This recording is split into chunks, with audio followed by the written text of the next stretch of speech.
Boa noite, que bom estar aqui com vocês, na casa de Deus e também na sua casa, para estudarmos juntos a palavra de Deus.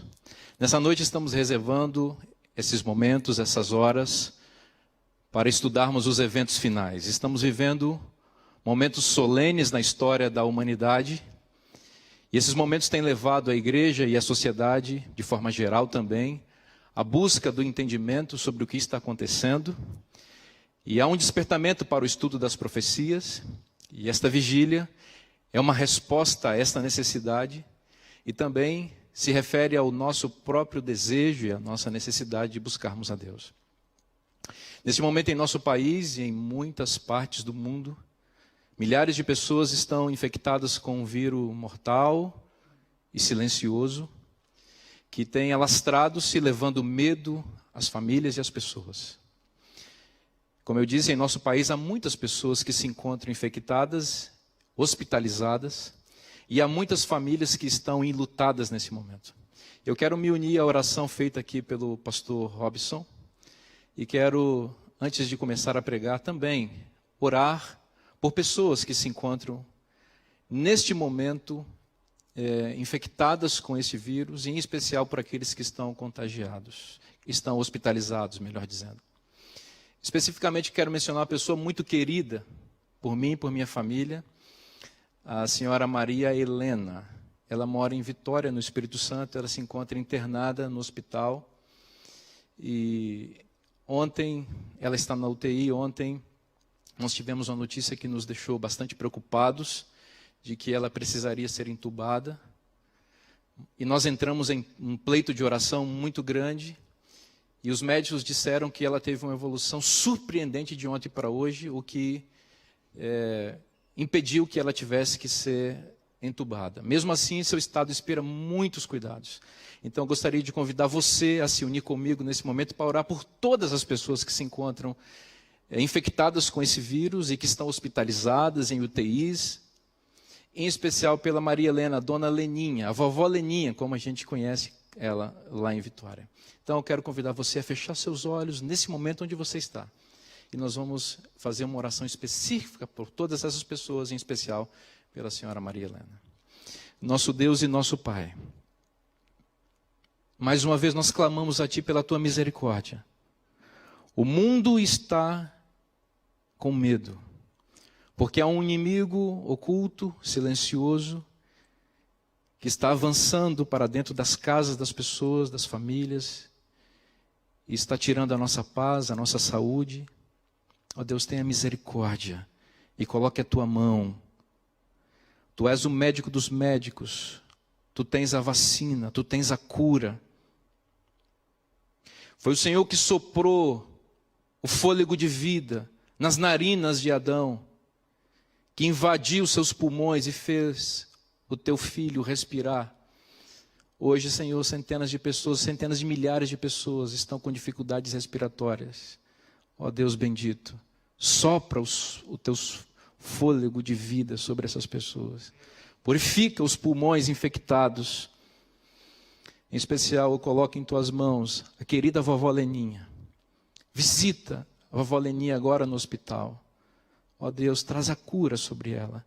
Não só sobre ela, mas sobre todos aqueles que se encontram hospitalizados e que são seus filhos e que clamam e que creem no Teu poder, no poder do Senhor como médico dos médicos. Agora também, ao abrirmos a Tua palavra, suplicamos que fales uma vez mais poderosamente ao nosso coração. Em nome de Jesus. Amém. O tema que eu estou responsável por falar é sacudidura.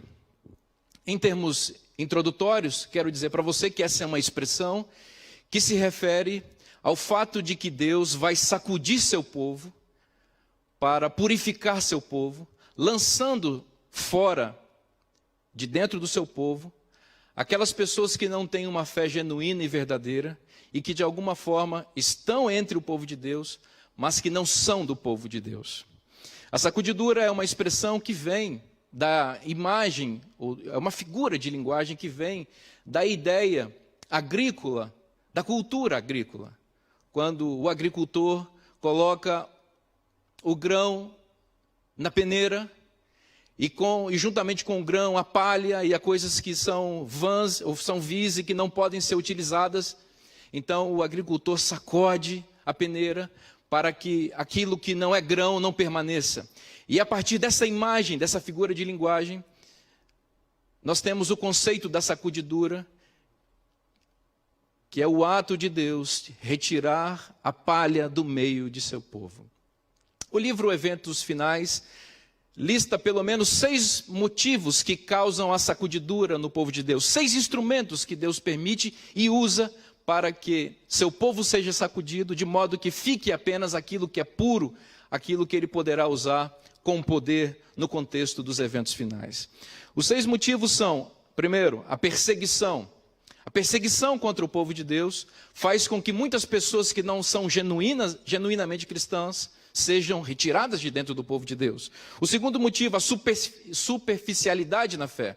Cristãos que têm uma fé que não é fundamentada nas Escrituras e que não tem profundidade no conhecimento da palavra de Deus e nem vivem os princípios da verdade, essas pessoas também serão sacudidas para fora do povo de Deus. O terceiro motivo são as críticas injustas.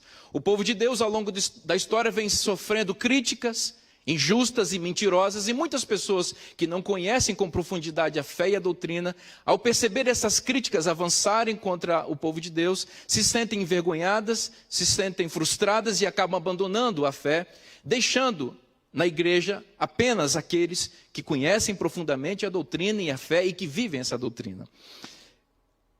Um quarto motivo, apresentado pelo livro Eventos Finais, são as falsas doutrinas.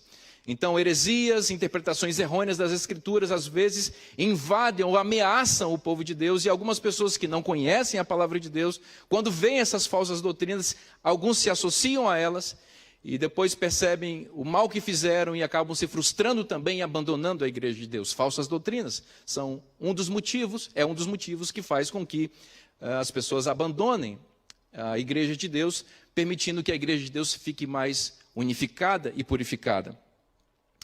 Um quinto motivo, a rejeição ao dom profético. A não assimilação e a não crença no dom profético, no espírito de profecia, faz com que muitos abandonem o barco. E o sexto motivo, não necessariamente nesta ordem, aparece lá no livro. Um sexto motivo, e nele quero me deter nesta noite, para que haja a sacudidura entre nós, é uma reação ao testemunho positivo à igreja de Laodiceia, que se encontra registrado no livro de Apocalipse, capítulo 3.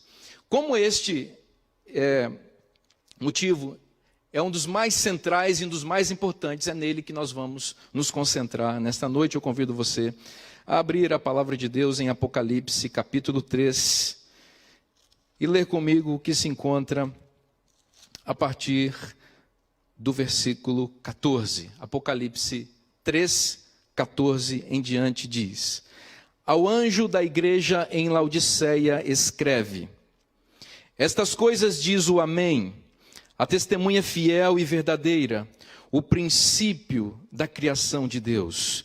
Conheço as tuas obras, que nem és frio nem quente. Quem dera fosses frio ou quente. Assim, porque és morno e nem és quente nem frio, estou a ponto de vomitar-te da minha boca. Pois dizes, estou rico e abastado, e não preciso de coisa alguma, e nem sabes que tu és infeliz, sim, miserável, pobre, cego e nu. Aconselho-te que de mim compres ouro refinado pelo fogo para te enriqueceres, vestiduras brancas para te vestires, a fim de que não seja manifesta a vergonha da tua nudez, e colírio para ungires os olhos, a fim de que vejas. Eu repreendo e disciplino a quantos amo, sê, pois, zeloso e arrepende-te. Eis que estou à porta e bato. Se alguém ouvir a minha voz e abrir a porta, entrarei em sua casa e cearei com ele, e ele comigo. Ao vencedor dar-lhe-ei sentar-se comigo no meu trono, assim como também eu venci e me sentei com meu Pai no seu trono. Quem tem ouvidos, ouça o que o Espírito diz às igrejas. Esta é a palavra do Senhor. É este texto, segundo o livro Eventos Finais, o causador primordial da sacudidura, que vai limpar o povo de Deus da palha e vai permitir que haja um povo remanescente, fiel e puro, que poderá receber a chuva serôdia e com poder proclamará a última mensagem de advertência à terra. A sacudidura é um processo e é um evento ao mesmo tempo. É um processo porque ela já começou e ela vem acontecendo ao longo dos anos à medida que essas causas que mencionei aqui no início, elas vão ocorrendo. Mas ela também é um evento porque a sacudidura, ela vai encontrar seu ponto culminante, o seu auge, quando surgir o decreto dominical. Esta lei que violará a consciência das pessoas e que imporá uma religião ou uma postura religiosa, fará com que alguns professos cristãos, temendo por sua própria vida e temendo por sua subsistência, renunciem à fé, abandonem a igreja e se associem às fileiras da besta ou das bestas e do dragão. Porém, o povo remanescente de Deus, fincado na doutrina e na fé, cheio do Espírito Santo, fortalecido pela esperança nas profecias e na palavra de Deus, permanece fiel e se mantém de pé quando o mundo se ajoelhar diante da imagem da besta. Portanto, a sacudidura é um processo, porque está acontecendo ao longo dos anos, e é um evento, porque vai encontrar seu ponto culminante quando ocorrer o decreto dominical. Este texto de Apocalipse 3, ele, como eu disse, é um dos principais motivos para causar a sacudidura, e eu quero meditar com vocês em alguns pontos dele. Veja o que diz o versículo 14, aliás, o versículo 14 mesmo, quando Jesus, que é o autor dessa carta, o autor dessa mensagem, ele se identifica, ele diz: eu sou o Amém, a testemunha fiel e verdadeira, o princípio da criação de Deus. Com essas expressões, Jesus assume seu papel de verdadeiro, assume seu papel de onisciente, assume seu papel de palavra poderosa que gera vida. Jesus assume seu papel de conhecimento profundo a respeito da nossa vida e da nossa condição. Quando ele diz, eu sou o Amém, ele diz, a minha palavra deve ser confirmada. Quando ele diz, eu sou a testemunha fiel e verdadeira, ele está dizendo, eu vi coisas, eu vejo coisas e pronuncio um testemunho que é verdade, que é verdadeiro e que deve ser digno de confiança. E você deveria ouvir. Quando ele diz, eu sou o princípio da criação de Deus, ele está se referindo ao princípio fundador da vida ou da existência no universo. Todas as coisas vieram à existência pelo intercurso da palavra poderosa de Jesus Cristo. A palavra de Jesus invadiu o caos desse mundo e gerou vida aqui. Diz o Gênesis, e disse Deus, haja luz. E houve luz, porque quando Deus fala, o que não existe vem à existência. Então, quando Jesus remonta ou se refere a esse poder, o poder da palavra, ele está dizendo, o que eu vou falar aqui é poderoso e sacudirá a sua vida, sacudirá a igreja. O que eu vou falar hoje tem potencial de mudar a rota da sua vida, de mover seu destino.